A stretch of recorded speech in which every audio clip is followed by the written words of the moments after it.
बिस्मिल्लाहिर्रहमानिर्रहीम। अस्सलाम वालेकुम। आज हम बनाएंगे देसी तरीके से आलू गोभी का सालन, जो बनाना भी बहुत आसान है और ये सीज़न भी आ गया। थोड़ी थोड़ी सर्दी स्टार्ट हो चुकी है, तो आलू गोभी जो है ना, ये सर्दियों में बहुत ही मज़ेदार लगती है। तो चलें, जब तेल गर्म हो जाए तो उसमें प्याज शामिल करेंगे। तो प्याज को करेंगे हम फ्राई। जब इस तरीके से प्याज फ्राई हो जाए, इतना ब्राउन नहीं करना, हल्का सा गोल्डन होने लगे ना, तो उसमें अदरक और लहसुन का पेस्ट शामिल कर देंगे। इसमें 2-3 हरी मिर्च भी कूटी हुई है, वो भी शामिल कर देंगे। तो इसको करेंगे थोड़ा सा, इसको भून लेंगे ताकि अदरक और लहसुन की खुशबू है ना, वो ख़त्म हो जाए। जब अदरक और लहसुन भुन जाए तो उसमें डाल देंगे 2 अदद टमाटर। टमाटर को भी इसमें भून लेंगे।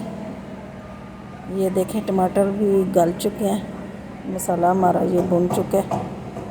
अब इसमें हम डाल देंगे सूखे मसाले, नमक, मिर्च, हल्दी और धनिया पाउडर, ये शामिल कर देंगे और इसको भुनेंगे। थोड़ा सा पानी का छट्टा भी लगा लेंगे और इसको खूब अच्छे तरीके से मसाला इसका भुना। मसाला जितना सालन का भुना हुआ हो ना, तो उतना ही सालन मज़ेदार बनता है। ये देखें, मसाले ने तेल छोड़ दिया और मसाला हमारा भुन चुका है।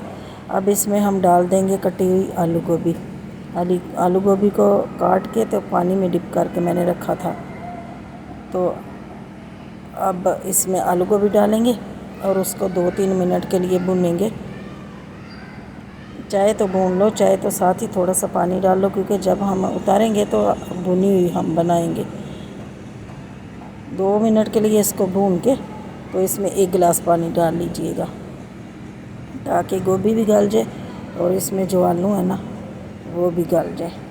ये देखें जी, आलू गोभी हमारी भुन चुकी है। अब इसमें हम डाल देंगे पानी, 1 गिलास के करीब है ना पानी डाल देंगे। पानी डाल के और ऊपर से ढक देंगे और इसको हल्की आंच में पकाएंगे। बहुत तेज़ आंच नहीं करनी, क्योंकि पानी जल्दी खुश्क हो जाएगा।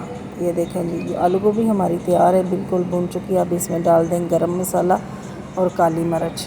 काली मिर्च ऊपर ही डालिएगा, क्योंकि अगर पहले डाल देते हैं ना तो सालन का रंग भी सारा काला हो जाता है। ये देखें जी, बिल्कुल माशाल्लाह, आप रोटी के साथ खाएं, नान के साथ खाएं। आलू गोभी हमारी बिल्कुल देसी तरीके से, आसान तरीके से बन के तैयार हो गई है। दुआओं में याद रखना।